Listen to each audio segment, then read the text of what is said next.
Hi, everybody. Thank you so much for joining us today. I am Michelle Morris from Consolidated Planning Group, and we have Sally Waterfield with us today. She is with Smart Families. She has a great presentation for us today, and I know you're going to love it because I've seen her speak before. And not only is she charming and engaging, but this information is so helpful to all of us. So today we're going to be talking about growing up digital, the child brain development and navigating online risks. So we're going to explore the impact of technology on children's brain development, highlighting why adolescent brains are uniquely susceptible to online dangers.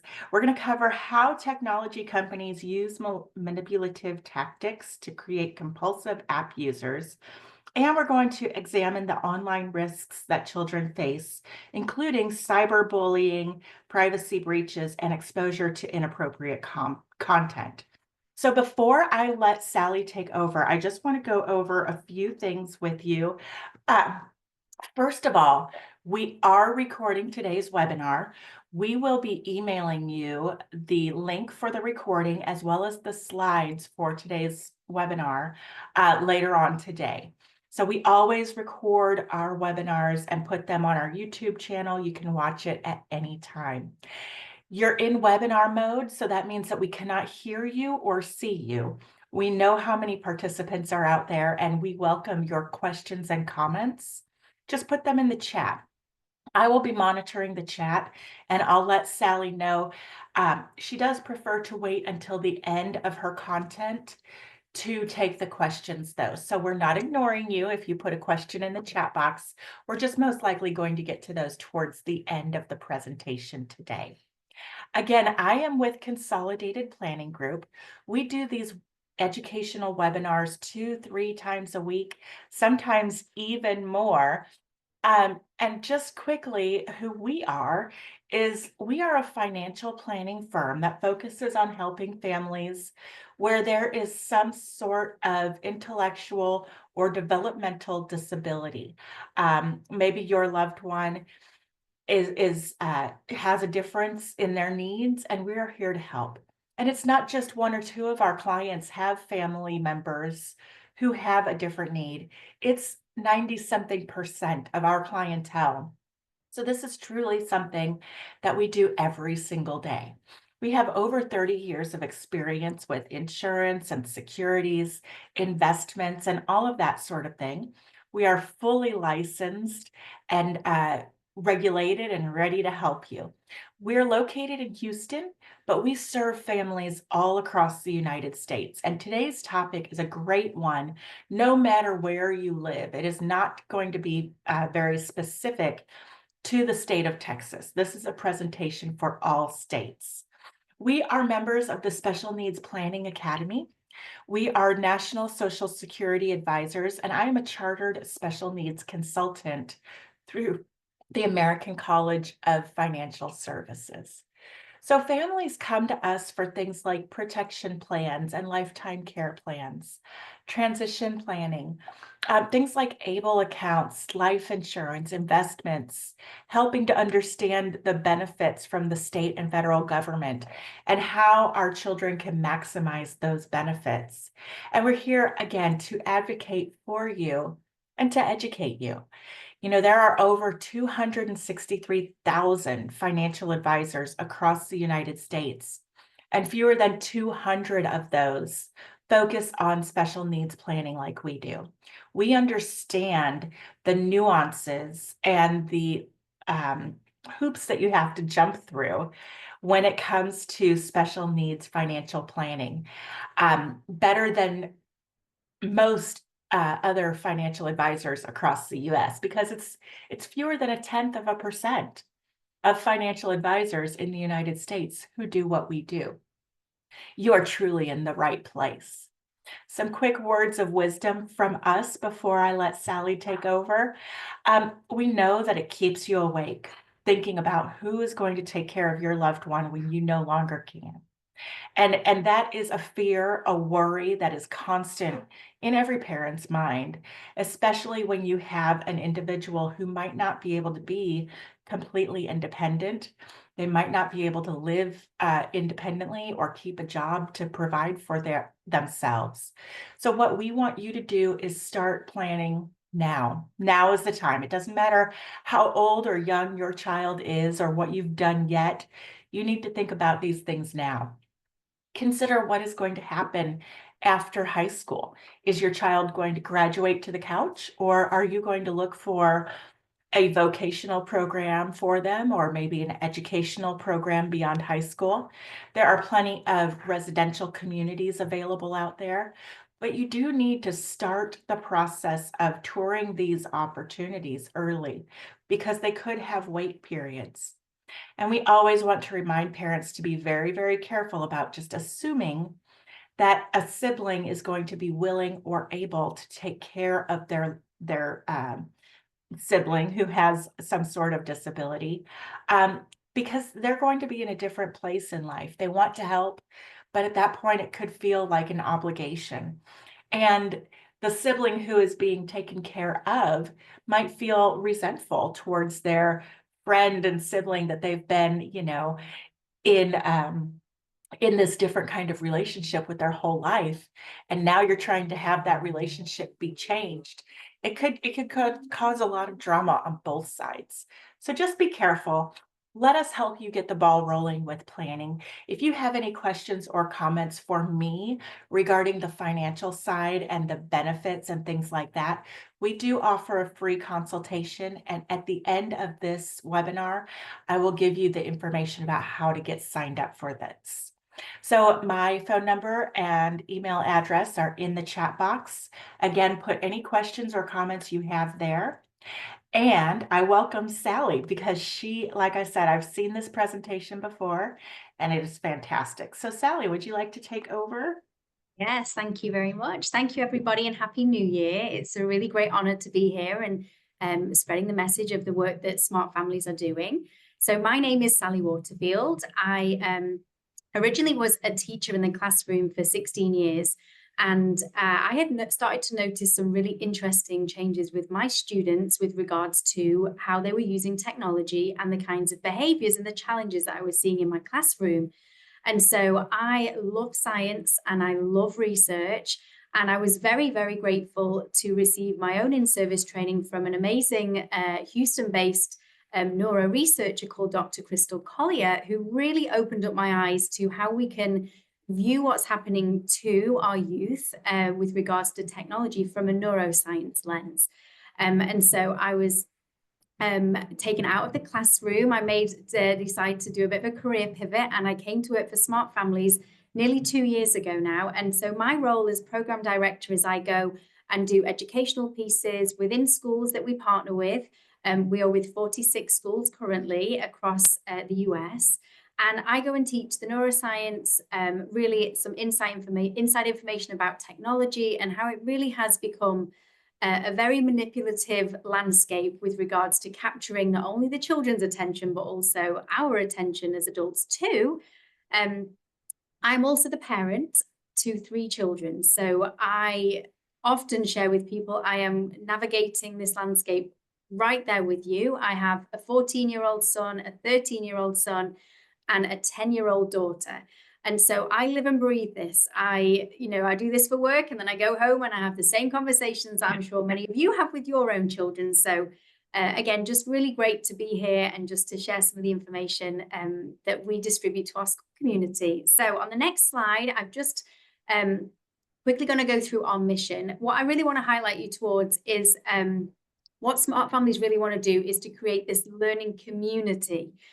When it comes to navigating tech and children and smartphones, parents can often feel very isolated. They might think, that they're the only ones who feel strongly about delaying smartphones or, delaying social media. And it can become a kind of a confusing place to be. And so what we do with Smart Families is we band together like-minded families who all feel the same with their values.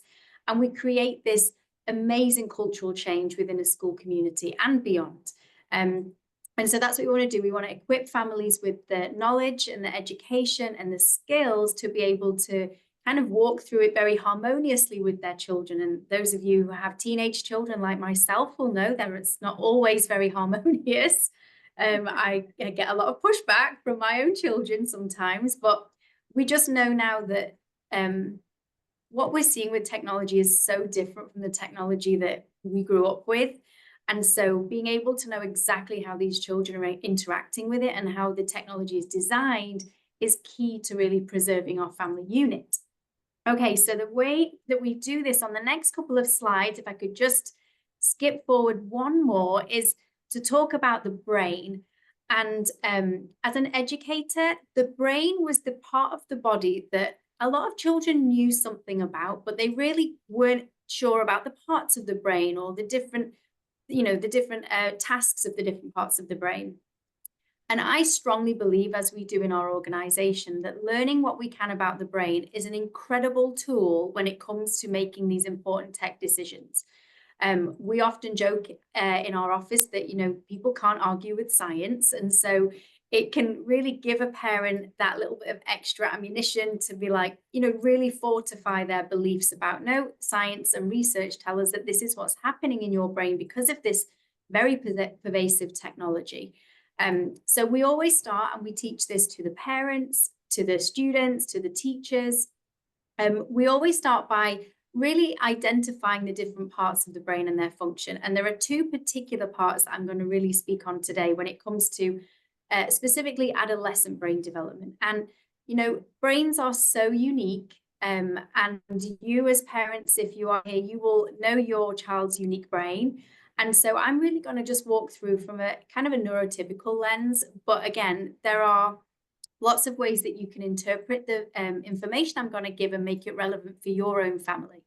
So one of the first parts of the brain we're going to talk about is this limbic system part of the brain. And then I'm also going to talk about the frontal lobe, two very, very important parts of the brain when it comes to risk taking and children making decisions that may not always keep them safe when they are using online devices or online platforms. So on the next slide, I also just want to pause very quickly and say, I know some people have this less is more mentality when it comes to presentations, but I'm a more is more kind of girl, I'm afraid. So I include a lot of information on the slides because I know I'm one of those people that go and print the slides and then go and speak to my parent friends and, share the information. So I'm going to whiz very quickly through some of this information, but these are why they are so wordy. So and you will receive these slides later on today in your email. Yes, and I always encourage print them, like take them to the coffee morning with your friends. Like it's just a really great conversation to have that's very relevant. So in terms of early brain development, what researchers know is that the brain develops from the bottom to the top, and it also develops from the back to the front. And in the first 3 years of a child's life is when it develops faster than any other time in their life. There is an incredible Dr. Dan Siegel. He has a really great book where he talks all about children's brain development. It's called The Whole Brain Child. Really, really great book if anybody is interested in early brain development. And so this is just a really amazing, and especially as I was a teacher of young children, so I chose to train with very young children because being able to watch and observe children, learn skills from, a brand new skill was just always incredibly fascinating to me. So that's early brain development. And then on the next slide, then we think about adolescent brain development. And for a long time, the human brain in adolescence was maybe considered to be maybe an older child brain or maybe a younger adult brain. But research has shown that an adolescent brain is actually an entirely unique entity. And there are changes going on in the brain through adolescence that are very unique to adolescence. And because of this, some of the very often teenage behaviors, which I am familiar with and see within my own home, we'll just see those adolescents who want to gravitate towards that more high excitement, low effort activities. some of the, kind of poor planning and judgment when we're thinking about executive function and being able to, be organized and plan. So we see a lot of this more clearly when it comes to adolescence. And on the topic of adolescence, there was a study on the next slide that was ran by UNICEF. Because during this birth to 3 year window, when they know that the brain develops extremely rapidly, for a very long time, researchers believed that what happened to a child in those first 3 years would almost concrete or kind of solidify what the brain was going to be like for the rest of the child's life. And then when they did some research, they actually found something extremely remarkable. They found that between the ages of about 9 and 14, during this adolescent period, was this another time of rapid learning and brain development. And often puberty will be the trigger for kind of going through this season of brain development.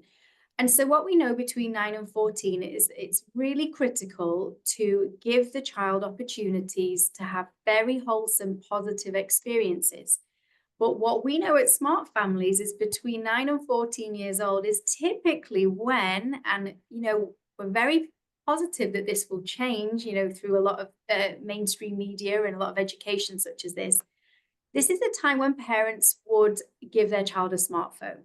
And, especially during the adolescence period where children will tell you that they're grown up enough and they're responsible enough to have these devices and have access to the internet and some of these apps and platforms, they really are in a very vulnerable season of brain development still, a critical stage of brain development.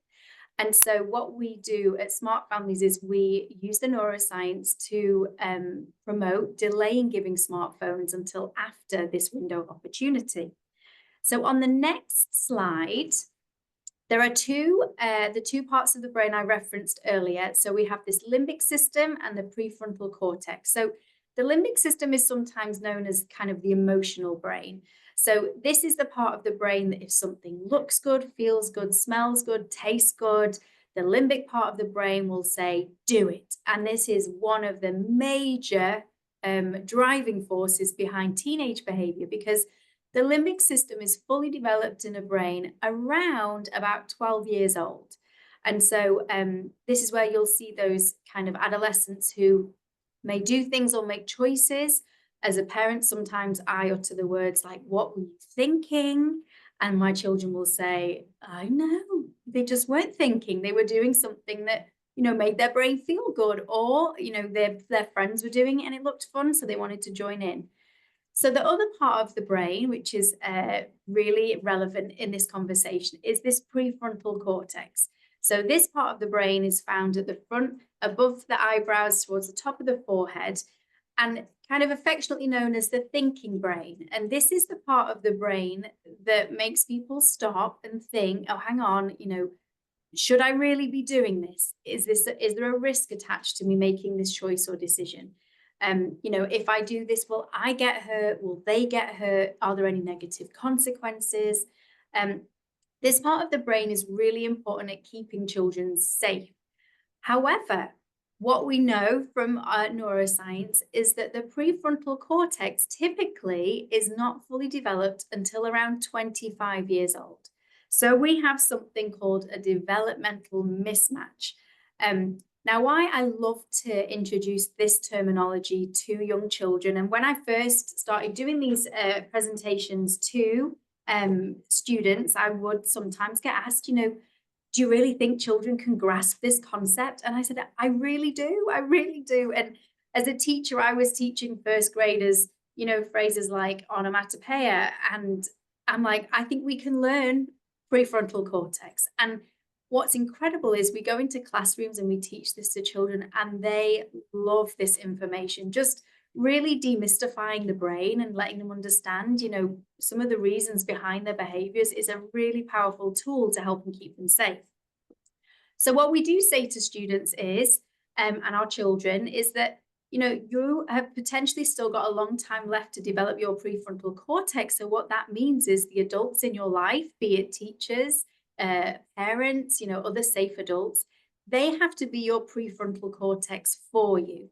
And sometimes that might mean that they might have to make decisions to keep you safe that you might not like, because that limbic system isn't going to light up by them sometimes seeing what they think would be a negative consequence. For example, like choosing to delay a smartphone until high school, or choosing to delay social media. So two really important parts of the brain when it comes to decision making and this kind of adolescent behavior that we would typically see. So on this slide, you'll see something called executive function skills. And importantly, we're not born with executive function skills, but we are born with the capacity to develop executive function skills. And the way that we do that is by seeing them modeled to us, but then also having the opportunity to practice them for ourselves. And we've categorized them into these two different categories. And these executive function skills are these higher order thinking skills that we find within the prefrontal cortex. So birth through middle school, what you see is kind of this list, things like organization, planning and prioritizing. These are the skills that a child would rely upon, for example, to remember their homework, or, to pick up their homework before they go to school that day. So these are really important skills that we would typically see in this kind of age range. And then we have these high level executive function skills between middle school and age 25. So, like judgment, decision making. These are the skills that people are going to rely upon when they start to become more independent as individuals. However, what we're finding now with technology is that we're finding technology is having a strong impact on executive function skills. And speaking myself as an educator, what I can share is, and having spoken to many, many other teachers in classrooms, it's executive function skills that we really recognize a deficit in.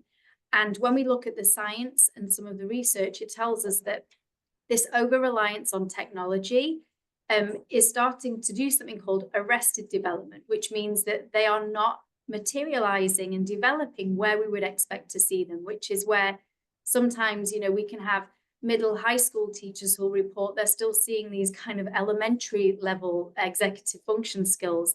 So children are not having access to see them demonstrated, and then they're not having access to being able to demonstrate them and practice them for themselves. So really, really a very important place to land. And wonderfully, in Houston, there are some executive function coaching places that exist now.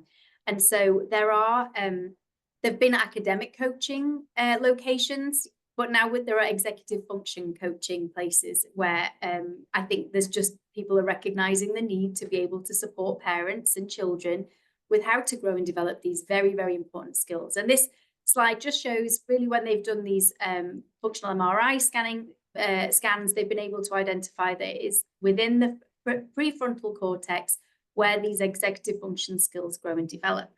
Okay, so I mentioned previously, but on the next slide, we have this developmental mismatch.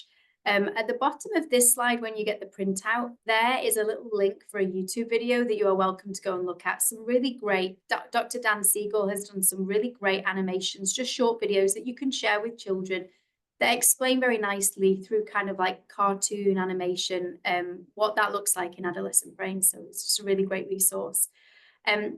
So we have this emotion versus control.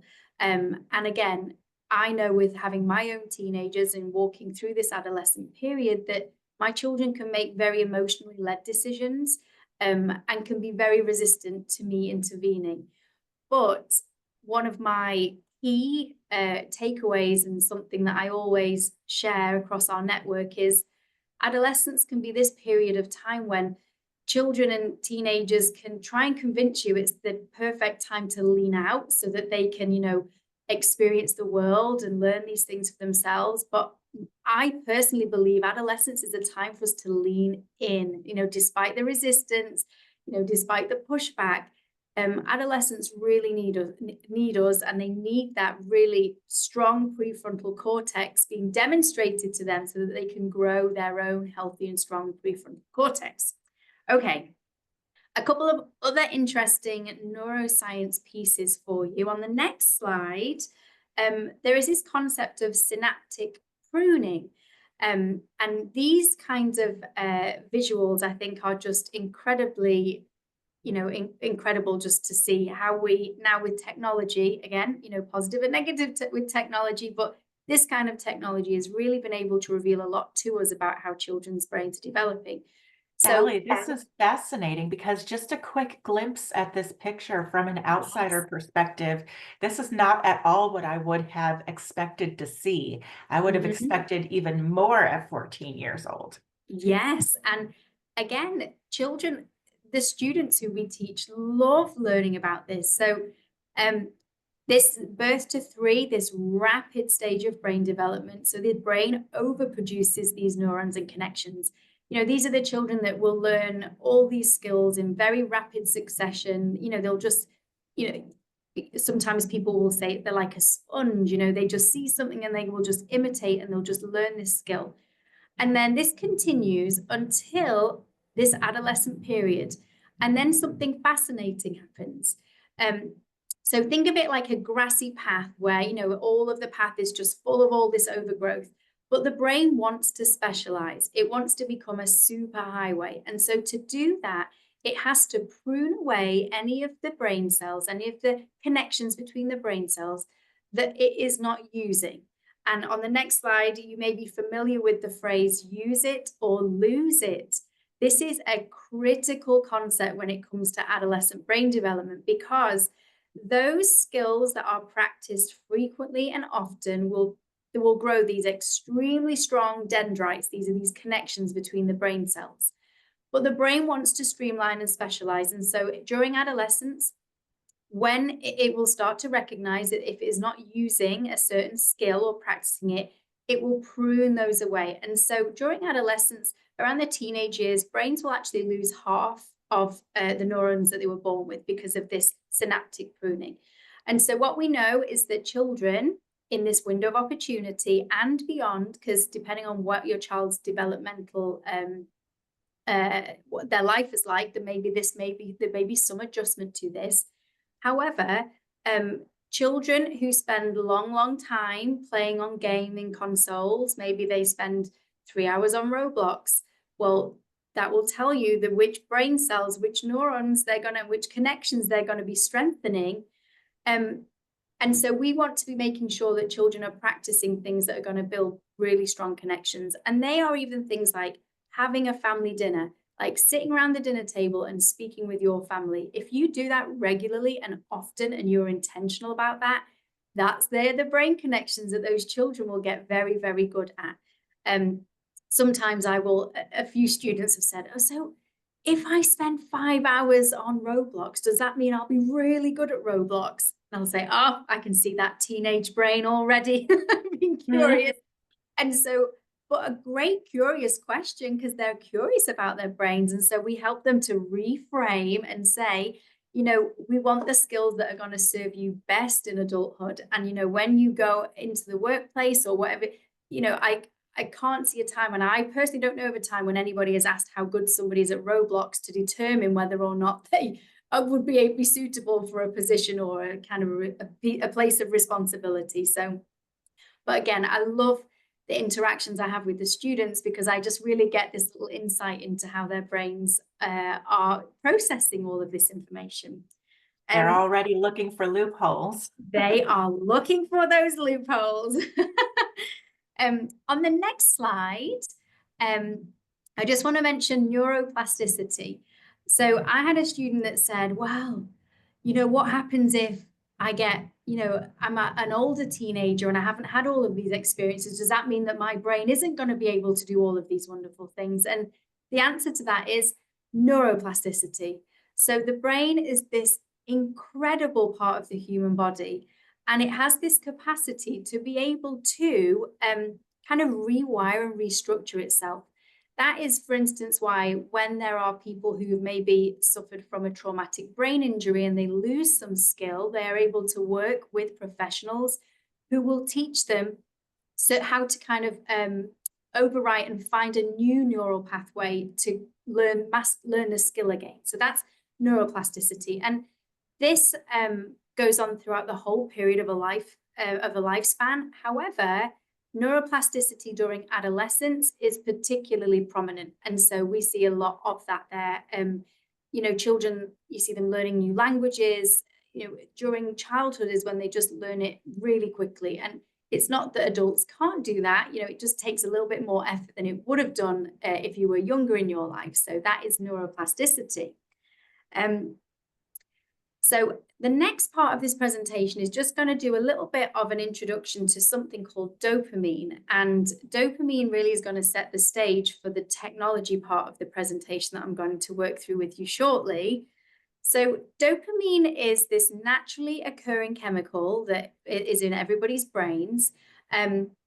Often people will refer to this as the feel-good chemical. And amazingly, when I go into schools, a lot of the students are able to tell me something about dopamine that they have learned or that they've either seen through social media videos. So dopamine is getting more mainstream in terms of, people talking about it. So now it is to do with this feel-good, it's this neurotransmitter, but it also has a really important role to play when it comes to motivation.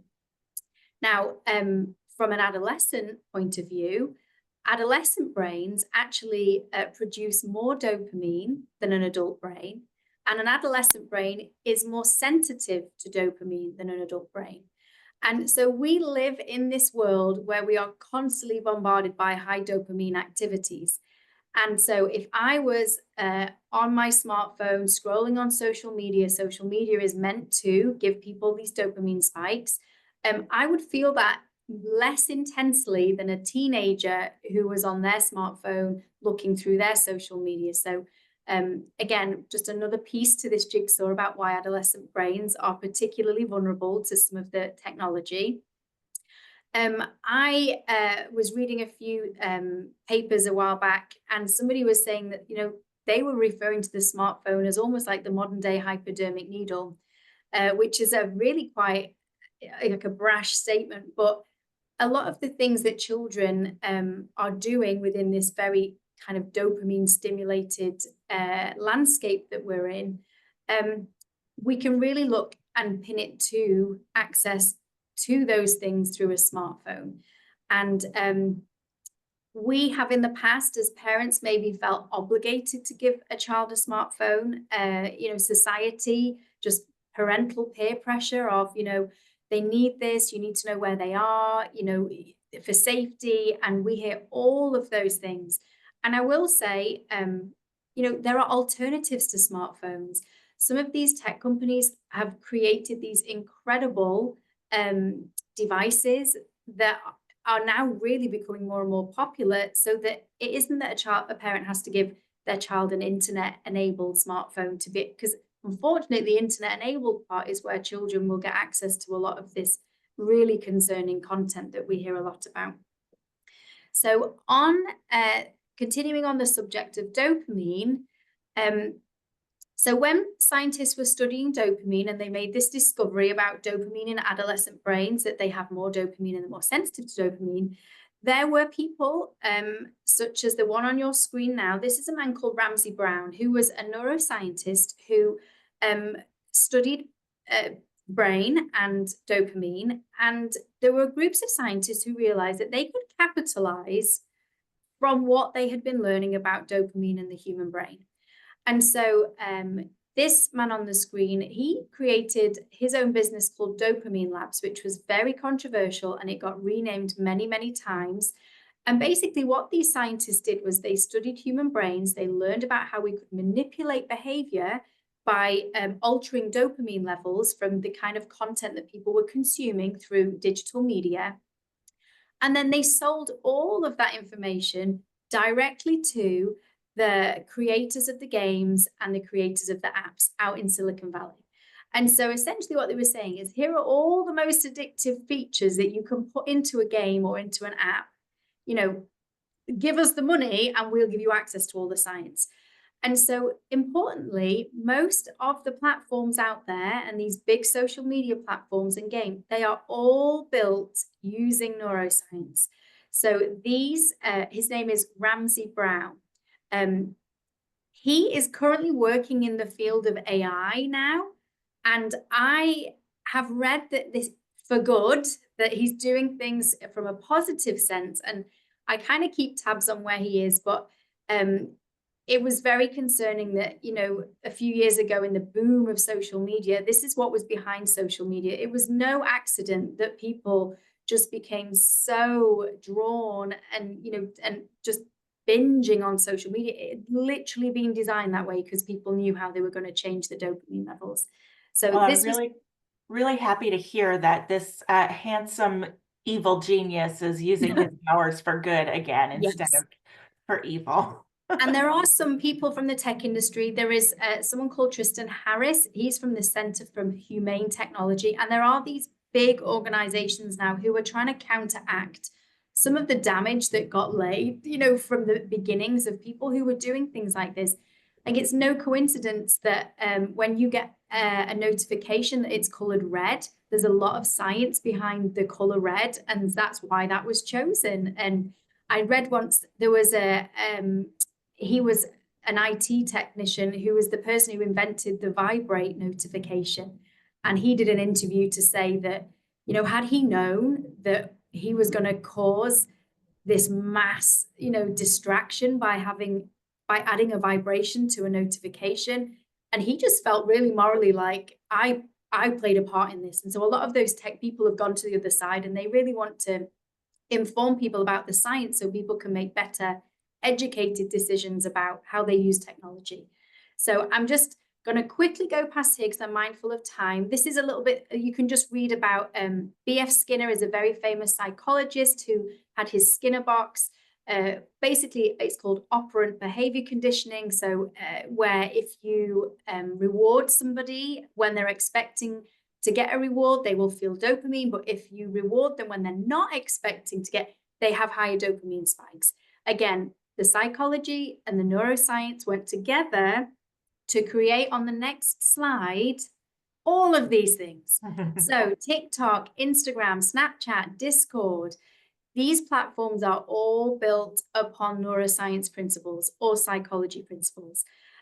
We are very grateful for Jonathan Haidt, if anybody is familiar with him. So he brought out his book a few months ago, late last year, and he brought this conversation very mainstream. A lot of people were talking, he did a lot of podcasts, and we have been connected with Jonathan Haidt. Smart Families is on his website as one of his affiliated programs. We promote a lot of what he endorses through his book. Just to give you a very quick oversight on some of the features within these apps, just to be aware of. And all of these things are fact checked. So I would never say anything that I haven't double and triple checked myself. So TikTok, very controversial app. TikTok will use the app and the camera on somebody's phone or device to study and record their facial expressions while they're watching the videos. And the reason why they do this is because of the psychology concept of if it's enraging, it's engaging. And so the camera is constantly monitoring for micro expressions of shock or like disgust or horror. And when it registers those expressions, it captures that data, feeds it into an algorithm, and tells the app, keep sending this kind of content because it's shocking or controversial or upsetting. And neuroscience tells us that people watch those videos for longer. And these apps make all of their money just from how long somebody is looking at that screen. That's all they need somebody doing. So it's around 6 seconds that you need to be watching your screen in order for them to make money. And this is through kind of advertising contracts. So I hear people who cover up the camera on TikTok, you know, they don't want people, this camera looking at their face. And when people download and agree to terms and conditions, very few people could scroll through and see what it is they're agreeing to. But this is one of them. You're giving access to the camera. And TikTok also collects data not only from TikTok, but from all the other apps on somebody's device too. Instagram, they have very set algorithms for young girls joining the Instagram platform. For example, they will send specific content through algorithms about beauty products and skincare, and also body image content. And the reason it's done this is, you know, just to create this overall sense of, you know, comparison, like comparing yourself to the people, these influencers that you might see. Instagram also based on neuroscience. So when somebody posts a picture to Instagram, The person's brain will already be anticipating a dopamine hit from this reward of somebody liking it or maybe commenting on it. But when they go back into Instagram, what they discover is nobody has liked their picture. And so this dopamine anticipation now goes into a deficit. They start to feel disappointed because they were thinking somebody might like their picture. And just to kind of interject, think about this adolescent period where, children are very naturally neurologically programmed to pay more attention to what their peers think about them. And children can really quickly start to think that their value comes from how many likes that they have, or how many shares they have, or how many subscribers are on my YouTube channel. But what's actually happened is Instagram know that somebody is feeling disappointed. And so they have actually withheld the likes and hidden them from the person who's using the app, because they want to give them all the likes in one giant hit, because it's going to spike dopamine to be much higher than it would have done if they were seeing it in real time. And the motivational part of dopamine says, this makes you feel good, keep doing it. And so, I challenge and say, realistically, what they're doing is promoting disappointment. And so when we see the mental health statistics for teenagers who are using some of these platforms, and you might even recognize that in yourself. Like, I speak to children, but sometimes just kind of doing an inward reflection, I have to catch myself sometimes and think, oh gosh, what is the purpose of me following this particular influencer, or, why am I following this page? Is it making me feel good, or is it making me feel like I'm at a deficit? Snapchat is one of the ones we hear the most about in our organization. It's where typically, and in the current climate, we know that kids use Snapchat to communicate with each other. However, we also know through our work with charitable organizations here in Houston and the police, it's also where the people with really bad intentions for children also go to hang out because of the disappearing messages. And then Discord, this is a gaming platform, which we really can see more of as a social media platform now. Children will go onto these platforms and they will do and say the most unkind, ugly, inappropriate, offensive things to the friends that they're in there with, things that they would never say to this person's face if they were stood next to them. And I say, would you say that if your principal was stood next to you? Would you say that if your grandmother was stood next to you? So these platforms create this illusion of anonymity where children think they can do and say things and there will be no consequence. And so we teach about this digital footprint that gets left behind, that is traceable right back to you, and anything that you do, say, or share on any of these platforms, there is a trace left behind. And we know that there are some workplaces and colleges who will do a quick scan on social media and see if this person's name comes up, and if anything controversial comes up and there's this person's name attached. We've actually heard at Smart Families directly from high schools who've told us that some students have lost scholarships because they have been involved in something that's made it onto social media. And unfortunately, it's got back to the college and that behavior has been questionable. And again, in the limbic zone, it's something that probably felt good in the moment, and they haven't, used that prefrontal cortex to really think about negative consequences. So that's a little bit about some of what we teach. And we go a bit more of a deep dive into that when we go into the schools with children, but it's almost like we're speaking their currency. So we have a lot of great conversations. So the next few slides are just going to go over some of the smartphone risks, which I'll kind of whiz through. A lot of these do not need any explanation. Again, we are very grateful for Jonathan Haidt and his work and his incredible book that he released that goes through a lot of these statistics. But as you can see, just all kinds of negative effects that we can see from early smartphone use, especially in this window of opportunity when children are more vulnerable because of the brain development. One of the things that we hear a lot about, I mentioned it briefly when I talked about Discord, but on the next slide, you'll see about cyberbullying. And cyberbullying typically peaks around middle school. And this is where we talked about how, the limbic system is fully developed, it's online, it's driving behaviors, and empathy is found in this prefrontal cortex, and it's not fully developed around 25. And so during middle school is when we see this peak, and they haven't really fully developed this empathy yet to know how the person who they're speaking to, it could be behind a screen, is potentially internalizing that exchange. And so we really want to help children to understand the neuroscience behind empathy so that they can become more empathetic with how they communicate with people. The next slide just shows just some statistics about how the kids feel from cyberbullying. And I unfortunately hear about lots of children who will report to me that they have experienced cyberbullying, and sometimes even from their friends, because it's within this app and people will be kind of joking around, especially around, we hear a lot to do with gaming platforms. So kids are on Roblox, they're playing on Fortnite, and they will just say these things and really without a full grasp of how it's impacting the people around them. Another really concerning I'm so sorry to interrupt you, but I just wonder, have you learned anything about what makes them think it's okay, or what makes them change? Is it because they're in the heat of the moment playing this game and it's already lighting up different places in their brain that they start spouting this stuff? Or I know your previous slide said they don't have empathy and they don't really take it seriously. They feel like they're just joking, but is there something more there?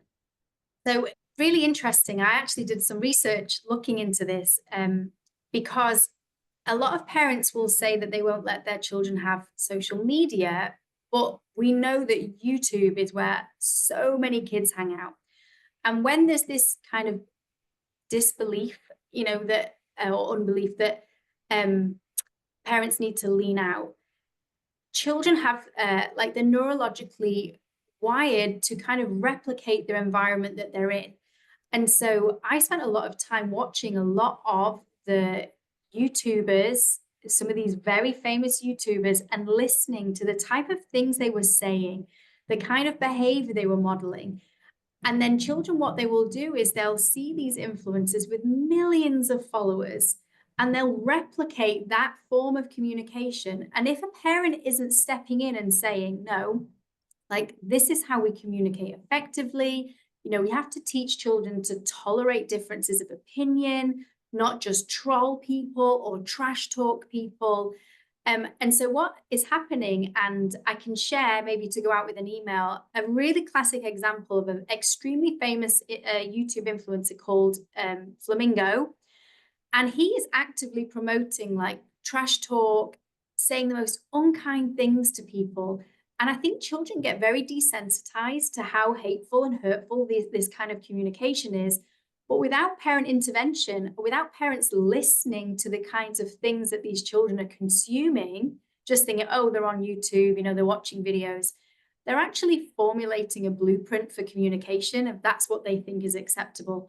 And it really is not very acceptable. And we hear a lot from schools because a lot of these incidents will happen off campus and then they'll roll into school. And then the teachers will be asked, well, we need you to help, the children aren't speaking and things. So parents modeling good communication, conflict resolution, if somebody upsets a teenager, if they've got social media, you just block them. You don't have to learn how to, resolve a relationship. And so it can be very abstract, very cutthroat kind of communication. So that's why I always say leaning in, modeling it, and also I really encourage parents to step into their child's world when it comes to what they are consuming on their smartphone or on their device. Listen to their YouTube, who they subscribe to, listen to the kinds of things that they're listening to get a really good gauge of how they're going to be communicating. They'll replicate the same thing. So that's a great question. I was curious myself. I was doing some research. On the next slide, we have this unrestricted access to your child. There is this common misconception that if your child is upstairs in their bedroom on a device, that they are safe. Jonathan Haidt points really strongly to the fact that sometimes, yes, there are risks in the real world, but what actually happens is parents undermine some of the risks in the digital world. And so children can be unrestricted on apps. And unfortunately, there are predators out there who will use this to their advantage to gain access to children. Concerningly is the number of children who do go on to meet people who they are speaking to. It's actually, it was 1 in 5, say that they were speaking to people or they'd received these unwanted sexual solicitations via the internet. So unfortunately, it's happening. And so having really great preventative conversations, which can feel really uncomfortable for parents to have, especially if you didn't have a parent who had those kinds of conversations with you. But having those conversations, and unfortunately, I will often say when it comes to especially children seeing images or seeing videos that are inappropriate for them, it's no longer a case of if they see it, it's when they see it. It is everywhere. These videos are hidden in Spotify. You can access them on YouTube. So even if parents will not give their children, some of these platforms like Instagram or like Snapchat, you only have to do a very quick search on Spotify and you can pull up TikTok videos, you can pull up all kinds of inappropriate content within even those platforms that parents typically would think were safe. So having these really good preemptive conversations is a great step just about what to do if you do see these kinds of images or videos. The next couple of slides are just talking about things to do with social skills. I kind of briefly mentioned, children don't have to tolerate differences in behavior of opinion. You can block and forget, move on. And when we looked, in a previous few years when smartphones were more on campus, and what's been a great step this school year is we've seen so many schools change their smartphone policies, and they have now become smartphone-free campuses. And we're seeing a real strong uptake in social skills. Like we're seeing children who are speaking more at recess. They're talking to each other between class periods. So children, again, it's a really important, they have to see it modeled and they have to have the opportunity to practice. And when children are just looking down at screens, it's really hard to identify who are the kids that are feeling isolated, who are the ones who are struggling. It becomes this little tactic where they can just kind of remove themselves from being identified as somebody who is feeling lonely, which is difficult for the adults. On the next slide, I put, in fact, if we just skip the next slide as well, please, Michelle, because I know you're going to get all of these statistics. Sensory deficit disorder is something that has become extremely an interesting place for us to research at Smart Families. What we know is when children, especially young children, are using devices, when they're watching these very fast moving images, these sounds, and the sensory part of their brain is being bombarded with these images and videos, there's a part of the brain called the vestibular system, which cannot be online at the same time as the brain is processing all of this fast moving information. And so the vestibular system will kind of quiet itself and shut itself off. But the vestibular system is incredibly important when it comes to depth perception and balance and finding your place in the world in terms of like physically finding your place. And so as a teacher, I was noticing so many of my students who would just fall off chairs. They would just randomly fall off chairs. And I would look and I'd say, is everything okay? And they'd, yeah. And they'd stand back up. And then like an hour later, I'd hear a crash. And I was like, what is this? And I spoke to many, many other teachers and they were seeing the same thing. And then I eventually found people were researching this. And what they were finding is that because children are growing up not doing these gross motor movements like swinging, twirling, rolling, because they're sitting looking at screens and switching this vestibular part of their brain, they're actually losing some of this balance and being able to, find their place in the world. Now, what that looks like, especially in a classroom, is children falling off chairs. It also it comes across as children who are, find it hard to pay attention, focus, poor handwriting, tracking from the board to the paper, having difficulty doing things like that. And these have typically in the past been maybe traits that people would say would be ADHD related traits. But there's a growing body of evidence to say that technology is actually impacting a part of the brain that almost mimics this ADHD trait, but it's a sensory deficit, it's this vestibular deficit. So there's a lot of researchers currently looking into this. So this is just some of the smartphone trade-offs. And if we move on to the next, I think I'm right near the end. Just talking about, the parenting blind spot, we can sometimes, just parent from our own place of childhood. And unfortunately, the world is very different now. And so it really is learning about those gaps and having those good conversations and just, keeping update with organizations like Smart Families. We have on the next slide a link here that you can scan for our newsletter. We feature topics like peer pressure. We look at, the science of nature. Why is it so important that children go outside? but just learning everything you can to kind of guide those parenting decisions. And I think the next one is my contact.